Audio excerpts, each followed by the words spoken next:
2026 సంవత్సరంలో గత 2 మాసాలు జనవరి, ఫిబ్రవరి దేవుడు మనల్ని సురక్షితంగా ఉంచి మార్చి మాసంలోనికి దేవుడిచ్చిన ఈ మంచి మేలును బట్టి, ఆశీర్వాదాలను బట్టి ప్రభువును స్తుతిస్తూ నేటి వాక్య దర్శనం కొరకు దినవృత్తాంతాలు 2వ గ్రంథం 26వ అధ్యాయం 5వ వచనం.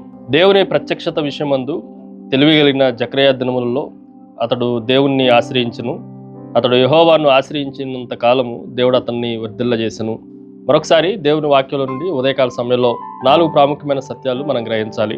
Number 1, it is a begin, ప్రారంభము, పునాది వేయటం. ఈ మాటను మనం జాగ్రత్తగా ఆలోచన చేస్తే ఉజ్జియా దేవుణ్ణి ఆశ్రయించినంత కాలము, దేవుణ్ణి ఆశ్రయించటము, దేవుణ్ణి వెతకటంతో ఉజ్జియా జీవితము ప్రారంభించబడినట్లుగా దేవుని వాక్యంలో నుండి మనం ఆలోచన చేయాలి. దేవునితో మన జీవితం ప్రారంభించబడిన తర్వాత మనకు కావలసిన ఆశీర్వాదాలన్నీ అవంతటా అవి దేవుని ద్వారా వస్తాయి అన్న సత్యాన్ని మనం గ్రహించాలి.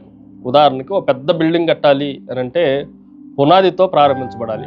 పునాది లేకుండా మనం పైన అంతస్తులు వేటిని కట్టడానికి అవకాశం ఉండదు. అలాగే దేవుడితో మన జీవితం ప్రారంభించబడాలి అనేది ఈ వాక్యం మనకు నేర్పిస్తున్న సత్యం.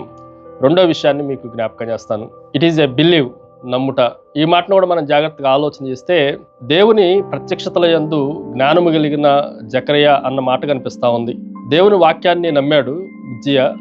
అలాగే దేవుని సేవకుడు, దేవుని ప్రత్యక్షతలు కలిగిన, దేవుని దర్శనముల పైన జ్ఞానము కలిగిన ఇర్మియా మాటను కూడా దైవజనుడిగా నమ్మటం ఈ వచనాల్లో మనం జాగ్రత్తగా ఆలోచన చేయాలి. దేవుని సేవకులను నమ్మటం ద్వారా మనము ఆశీర్వదించబడతాము అన్న సత్యాన్ని గ్రహించాలి. ఉదాహరణకి ఒక రోగి డాక్టర్ గారి ప్రిస్క్రిప్షన్ నమ్మి అందులో ఉన్న మందులను వాడితేనే ఎలాగైతే రోగము కుదుట పడుతుందో, మనం కూడా దేవుని సేవకుల మాటలను, దర్శనాలని కలిగిన, జ్ఞానము కలిగిన సేవకుల మాటలను నమ్మితేనే, దేవుణ్ణి నమ్మితేనే, వాక్యాన్ని నమ్మితేనే ఆశీర్వాదానికి మూలమవుతుంది అన్న సత్యాన్ని గ్రహించాలి. మూడో విషయాన్ని మీకు జ్ఞాపకం చేస్తాను. ఇట్ ఈజ్ ఏ బిల్డ్, నిర్మాణము. ఈ మాటను కూడా మనం జాగ్రత్తగా ఆలోచన చేస్తే దేవుణ్ణి ఆశ్రయించడం వలన ఉజ్జియా శక్తివంతమైన సైన్యాన్ని ఏర్పాటు చేసుకోగలిగాడు. ఉన్నతమైన స్థలాలను నిర్మించుకోగలిగాడు. దేవుని కొరకు ఆయన సామ్రాజ్యంలో చాలా ఉన్నతమైన కట్టడాలు కట్టడానికి అవకాశం ఉంది.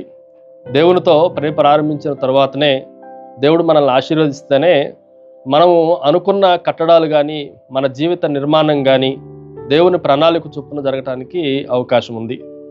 దాన్ని మనం విస్మరిస్తే ఈ నిర్మాణం అంతా ఆగిపోతుంది అన్న విషయాన్ని కూడా, సత్యాన్ని కూడా మనం గ్రహించాలి. Finally it is a bless, ఆశీర్వాదము. ఈ మాటను కూడా మనం జాగ్రత్తగా ఆలోచన చేస్తే ఆశ్రయించినంత కాలము యెహోవా అతన్ని వర్ధిల్లజేసెను అన్న మాట మనకు కనిపిస్తూ ఉంది.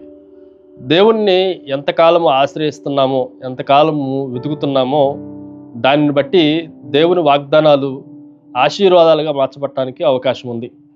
దేవుడు ఉంటే చాలు, ఆశీర్వాదాలు ఆటోమేటిక్గా వస్తాయి అన్న విషయాన్ని మనం గ్రహించాలి. ఉదాహరణకి సూర్యుడు ఉంటే చాలు, దానికి ప్రత్యేకంగా మరలా వెలుగు రావాల్సిన అవసరం లేదు. వెలుగు కోసం, సూర్యరశ్మి కోసం మనం ఎదురు చూడాల్సిన అవసరం లేదు. ఆటోమేటిక్గా సూర్యుడు వస్తే వెలుగు ఎలా వస్తుందో, దేవుడు వస్తే ఆశీర్వాదాలు కూడా వస్తాయి అన్న విశ్వాసాన్ని మనం కలిగి ఉండాలి. ప్రార్థన. సకల ఆశీర్వాదములకు కారణభూతుడు తండ్రి, నిన్ను ఆశ్రయించినంత కాలము, నిన్ను వెతికినంత కాలము మాకు ఆశీర్వాదాలతో మా జీవితాలను మీరు వర్ధిల్లింపజేసే దేవుడు అని మరొకసారి మిమ్మల్ని స్తుతిస్తూ ఆరాధిస్తూ యేసు నామమున అడిగి వేడుకుంటున్నాం తండ్రి. ఆమెన్. God bless you.